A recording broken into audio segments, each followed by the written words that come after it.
Jambo ambalo natamani tujifunze asubuhi hii ni kwa habari ya kwamba waumini wanatakiwa wawe na Roho Mtakatifu. Waumini wanatakiwa wawe na Roho Mtakatifu.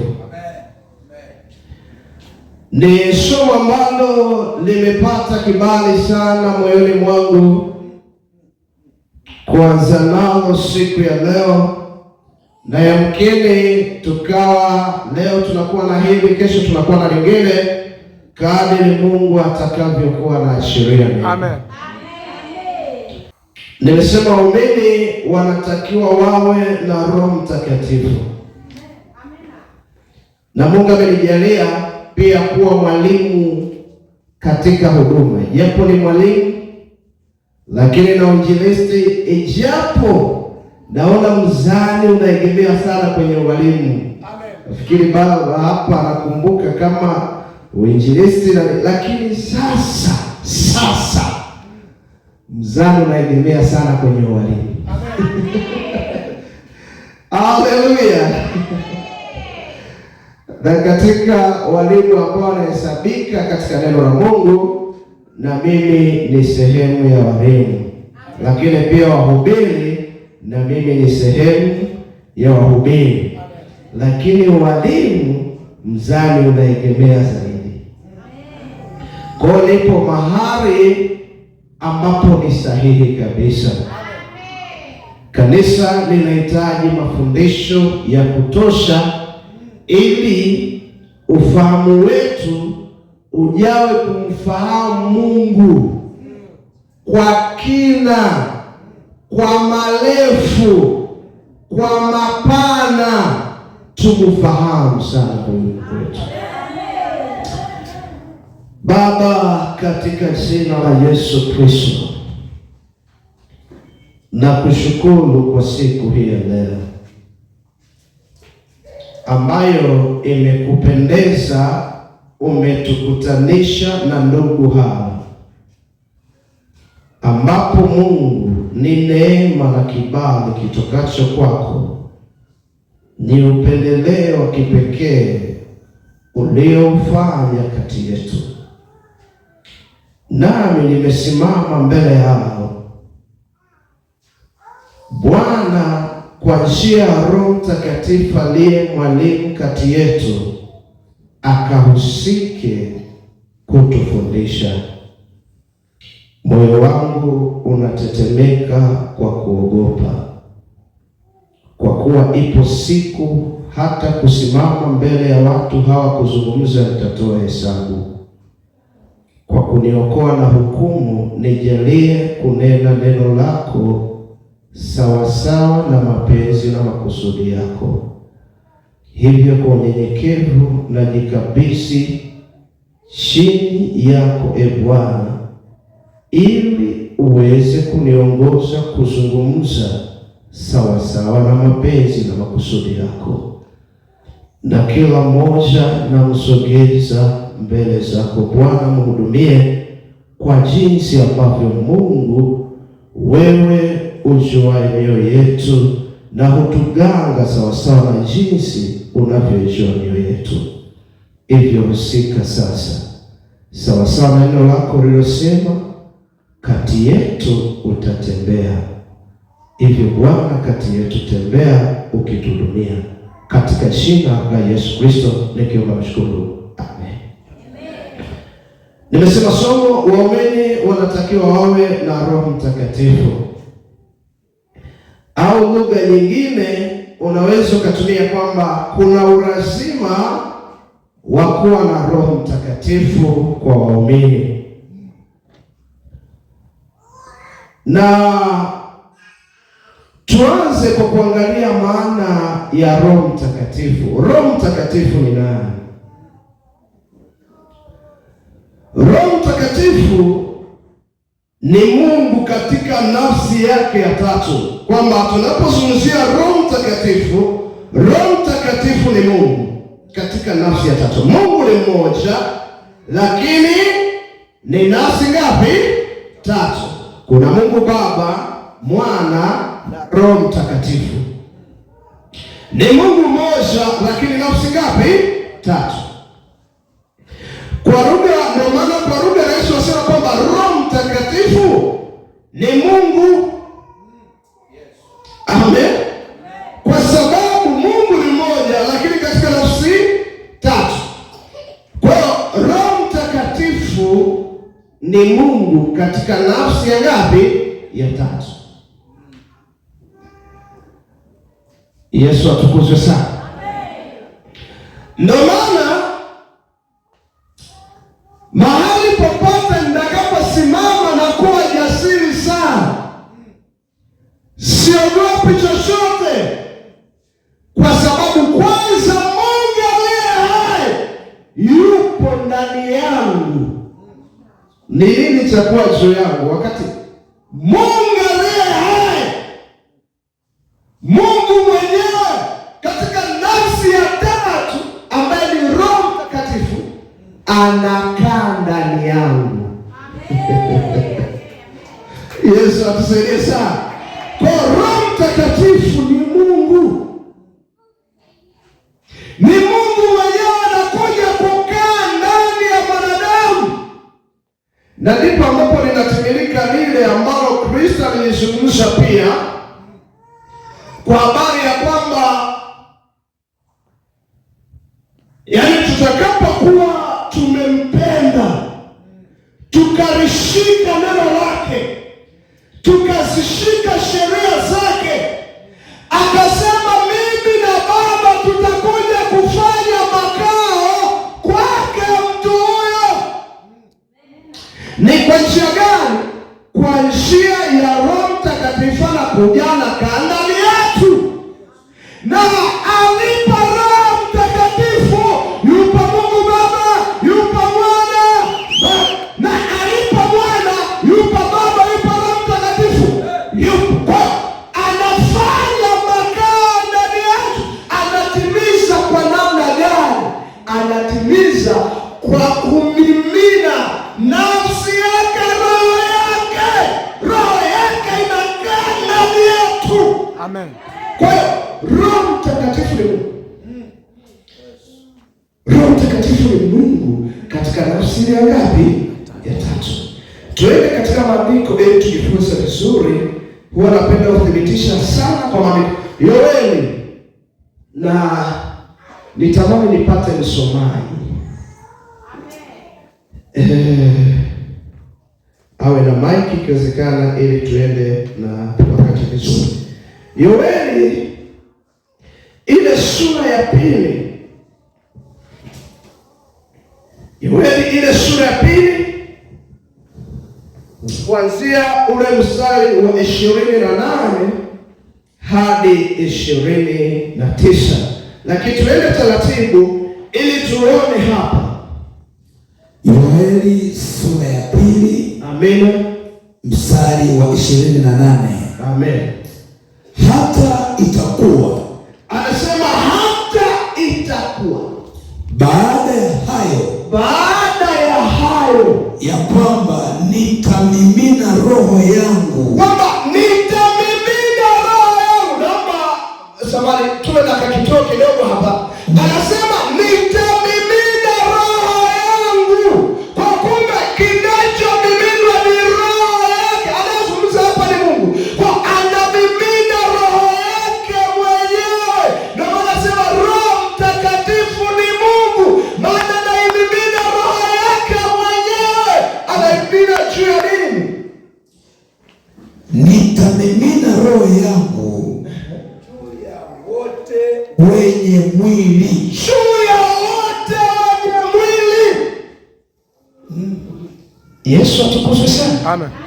Nitamimina roho yangu juu ya wote wenye mwili. Kwa anamimina roho yake mwenyewe. Kwa unapozungumzia sasa kama anamimina roho yake mwenyewe, unazungumzia Mungu nafsi yake mwenyewe, ambayo ni nafsi ya tatu. Nafsi yake mwenyewe anaimimina ndani yetu. Bwana Yesu apewe sifa. Amen. Malizia mtumishi nikusumbua, alafu tuende. nitaimimina roho yangu juu ya wote wenye mwili. Amina. Na wana wenu waume kwa wake watatabiri. Wazee wenu wataota ndoto na vijana wenu wataona maono. Mungu awabariki sana. Unaweza wewe ukaenda kumalizia hiyo mistari yote. Kwa Mungu awabariki sana baba. Unaweza kukaa. Kwa tukiangalia hapa anachokizungumza, anaimimina roho yake mwenyewe juu ya wenye mwili. Amen. Amen. Ambapo unakuta mimi na wewe anaimimina na yachiria roho yake inakusha inakaa ndani yetu. Maana Mungu mwenyewe anakaa ndani yetu. Amina. Amen. Amen. Amen. Ndio maana kipindi hiki cha uwepo wa Roho Mtakatifu kwa wote wenye mwili ni kipindi cha kipekee sana ambacho hatusemi kwamba Mungu labda yuko mbali, yuko wapi, bali Mungu anaishi ndani yetu. Hayuko mbali, anaishi ndani yetu. Yupo ndani yangu, yupo ndani yako, hayuko mbali. Yesu atukuzwe sana. Yesu atukuzwe sana. Anakaa ndani yetu. Sisi ni hekalu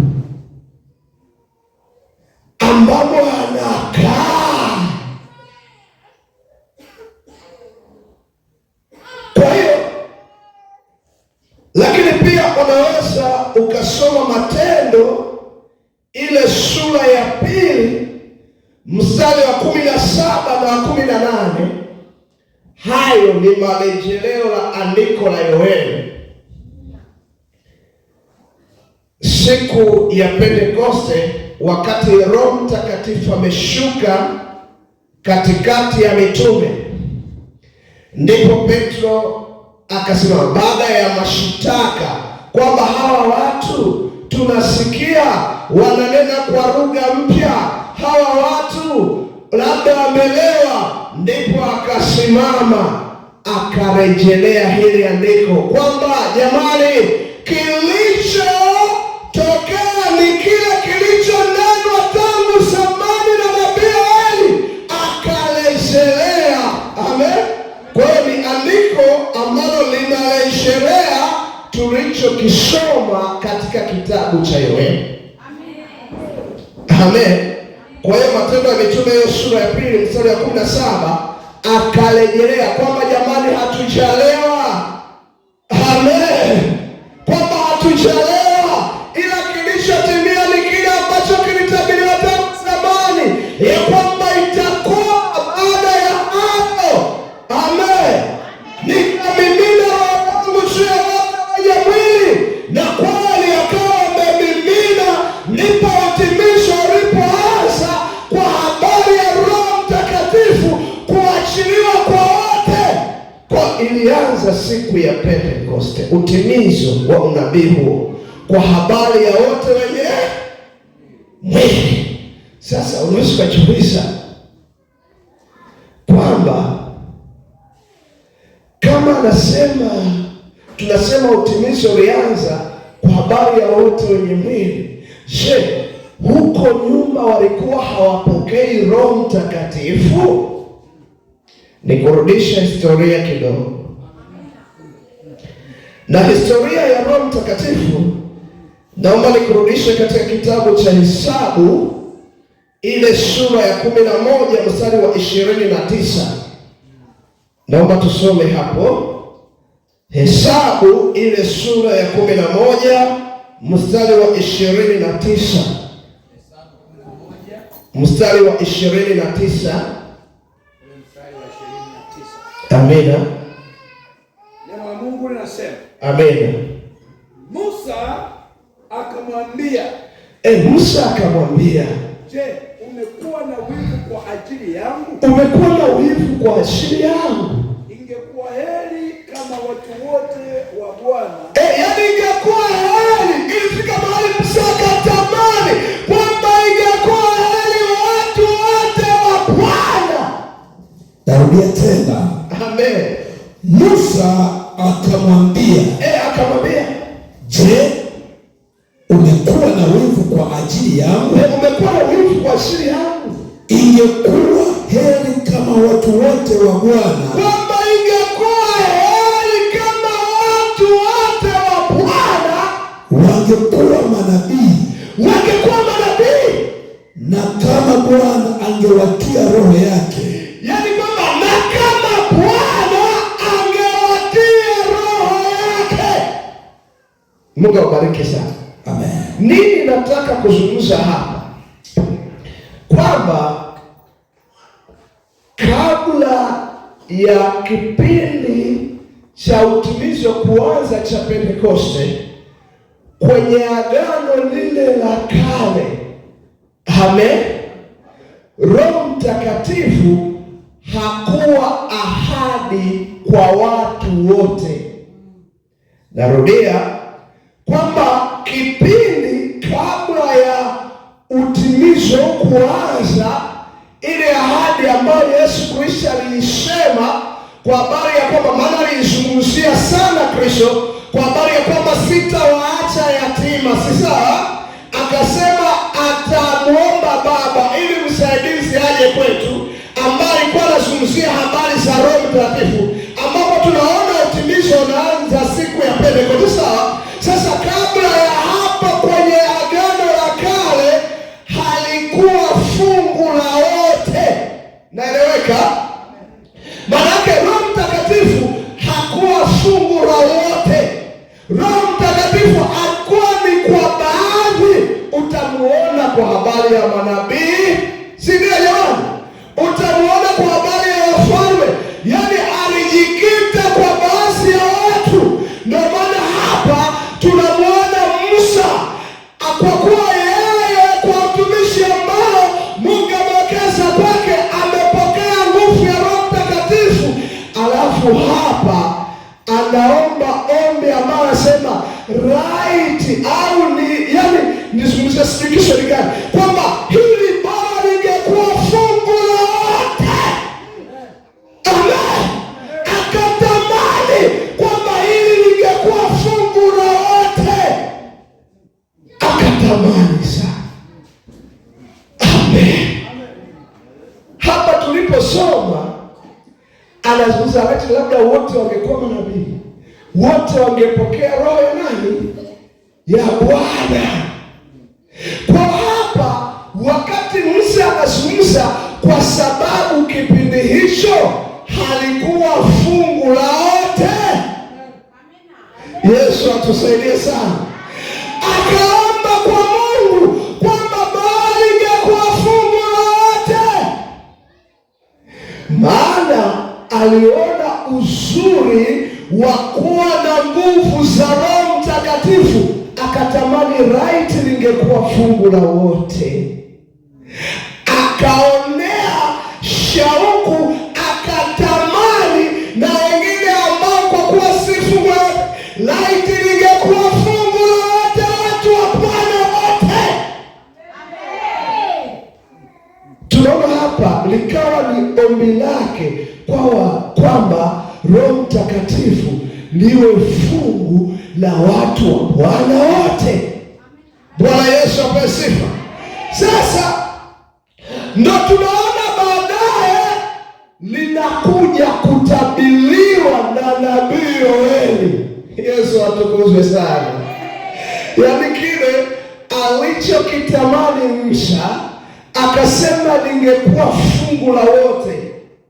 Amen.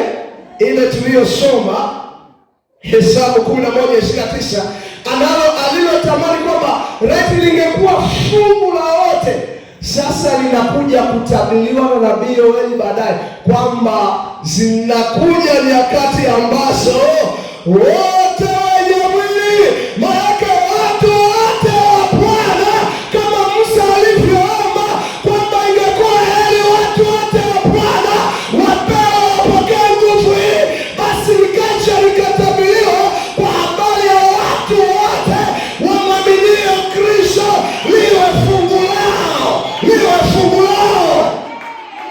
Nikaja kutabiliwa, na lilipotabiliwa tunaona utimisho wake ukaanza siku ya Pentekoste. Kwa lugha rahisi sasa, Roho Mtakatifu ni fungu la wote wamwaminio Yesu Kristo kuwa Bwana na Mwokozi wa maisha yao. Ni fungu la wote, ni fungu la wote, tofauti na kule nyuma ambako Musa aliishia kutamani, akaona uzuri wa Roho Mtakatifu. Amen. Amen. Akatamani, Mungu, kwa nini hili lisingekuwa fungu la wote? Wote tupokee Roho Mtakatifu, maana Roho Mtakatifu anatia wivu mkuu juu ya Mungu. Akatamani, alipotamani ndipo ambapo tunaona baadaye unabii unatolewa.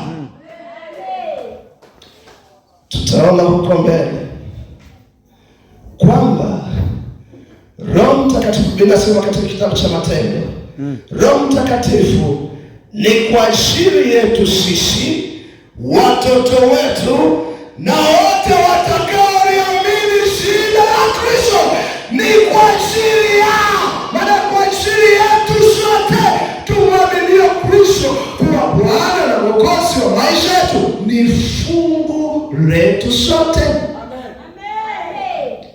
Tofauti na kule nyuma, ilikuwa ni manabii na watumishi mbalimbali wa Mungu, halikuwa fungu lolote, lakini nikatabiriwa kwamba litakuwa ni fungu lolote. Kwa historia fupi kwamba huko nyuma Roho Mtakatifu alikuwa ni kwa baadhi ya watu ambao walitiwa mafuta kwa utumishi wa kipekee, walijazwa nguvu za Roho Mtakatifu, lakini halikuwa fungu lolote. Lakini kwa sasa ni fungu letu sisi sote, ambapo utimisho wake ulianza siku ile ya Pentekoste, ambapo wote walipokuwa wamekutanika pamoja wakapokea nguvu za Roho Mtakatifu. Yesu atukuzwe sana. Amen. Na tumeona historia huko nyuma na utimizi wake ulivyoanza, lakini pia tunazungumza kwamba kuna umuhimu wa kumpokea Roho Mtakatifu sana, tukiangalia pia hata msitizo wenyewe wa Yesu Kristo. Yesu alianza mapema kabisa kuzungumza na wanafunzi wake. Wakati mwingine alipokuwa akizungumza habari ya mateso atakayoyapata na kifo atakachopitia na kufufuka atakavyofufuliwa siku ya tatu, alipokuwa akizungumza nao habari hizo, wakati mwingi walifadhaishwa kwamba huyu mtu anaenda kuteswa, na wakati mwingine walitamani hata kumpigania. Hawajui kwamba ni kusudi la Mungu lazima yapitie haya.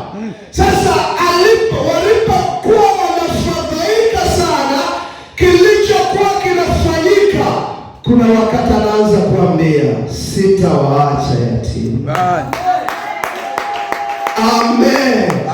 Akasema kwa habari ya kwamba atakapoondoka, maana ilikuwa sharti aondoke kwanza, ndipo ule utimisho uanze kutimia. Ndio ukisoma Yohana ile 16 anaanza kuzungumza, ni afadhali mimi niondoke ili ile ahadi ya Baba ianze kutimizwa kwenu. itimilike kwenu. Kwa nini? Alianza kwa 6 waacha yatima, nitamuomba Baba msaidizi atakuja kwenu. Ambapo Roho Mtakatifu kwenye Biblia wakati mwingine amezungumzwa kama msaidizi, wakati mwingine amezungumzwa kama mafuta tunayotiwa. Haleluya! Kama mafuta tunayotiwa. Akazungumza kwa habari kwamba sitawaacha yatima, na alizungumza nao si mara moja, kwa kuwapa ahadi ya Roho Mtakatifu. Haikuwa mara moja, alizungumza nao mara kadhaa. Hata alipofufuka katika wafu, ile siku ya 3 alipofufuka, baadaye akaanza kuwatokea, na wakati anataka kuondoka, wala kuambia kwamba basi nendeni mkahubiri, aliwasisitiza, nendeni mjini Yerusalemu mkaisubiri ahadi ya Baba. Haleluya! Kwa nini? Alijua umuhimu na ulazima kwamba hawa watu ili wasimame ni pale ambapo Roho Mtakatifu atakuja juu yao. Ndio maana kwa msitizo mkubwa nini? Ni kwa sababu ya umuhimu au ulazima wa Roho Mtakatifu anavyohitajika ndani ya waumini. Ndio maana akwambia nenda mkahubiri, nenda sasa mkanishuhudia. Akasema nendeni kwanza mjini Yerusalemu mkaisubiri ahadi ya Baba, alafu ikishashuka, haleluya, yenyewe itaongoza mfanye nini, yenyewe itakuongoza mfanye nini. Maana yenyewe tutaona kazi zake huko, ndiyo inayoibua huduma ndani ya watu, ndiyo inayohuduma karama mbalimbali ndani ya watu, ndiyo inayoibua ndani, ndiyo ambayo itaibua huduma na karama ndani ya mtu. Ndio maana unajikuta kwamba alinisisitiza sana akiwa nao, na baada ya kufufuka aliwaambia neno. Walipolitii lile neno, ilipofika siku ya Pentekoste, tunaona ahadi ile ikatimilika. Amen.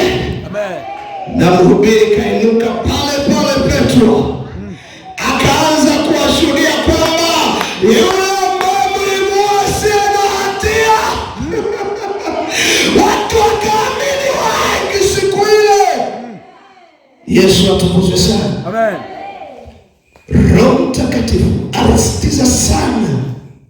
Ndio maana tukiangalia hata misingi ambayo mojawapo tunaiona mitume walikuwa naifanya, walipowahubiri watu wakishaamini, walivyokuwa wanazingatia umuhimu na kujua kwamba mtu hawezi kusimama imara bila Roho Mtakatifu, waliwaeleza habari za Roho Mtakatifu na walihakikisha watu hawa wamepokea nguvu za Roho Mtakatifu.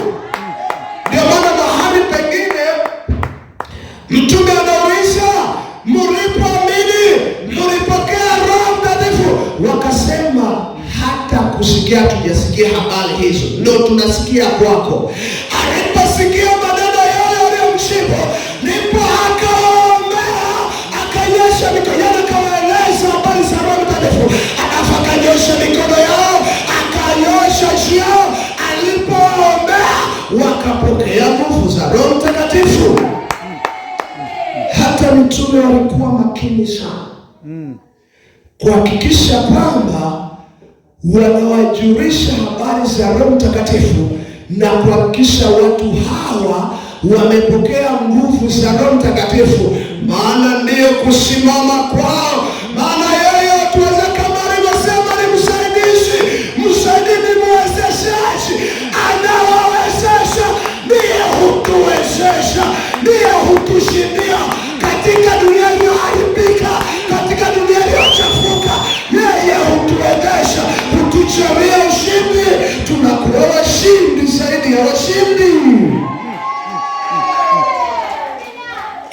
atusaidie sana. Amen. Kwa hiyo tukifuatilia hata huko na jinsi ambavyo hata mitume walizingatia, ni kuonesha umuhimu, ulazima wa Roho Mtakatifu. Na nimeshuhudia watu ambao hata wakiokoka, tusipowajengea kuwafundisha habari za Roho Mtakatifu na wasipokee, hata wakikaa kanisani huwa wanashindwa kusimama, mwisho mrudi nyuma. Lakini wengi wao ambao wanapata neema, wanawekezwa na wanapokea nguvu za Roho Mtakatifu, kusimama sana, hata anguko lake sio rahisi, maana anakuwa yu tayari hata kufa, lakini kwa ajili ya Kristo anazo nguvu za kusimama. Yesu asifiwe sana. Na tuna bahati mbaya kidogo, mafundisho ya Roho Mtakatifu yamefifia sana kanisa.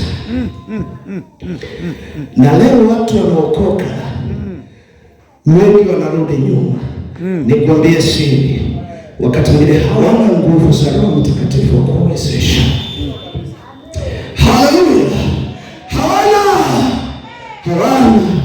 Lakini walioshawa nguvu za Roho Mtakatifu husimama imara, hujikana hata kwa mauti, atamtetea Kristo.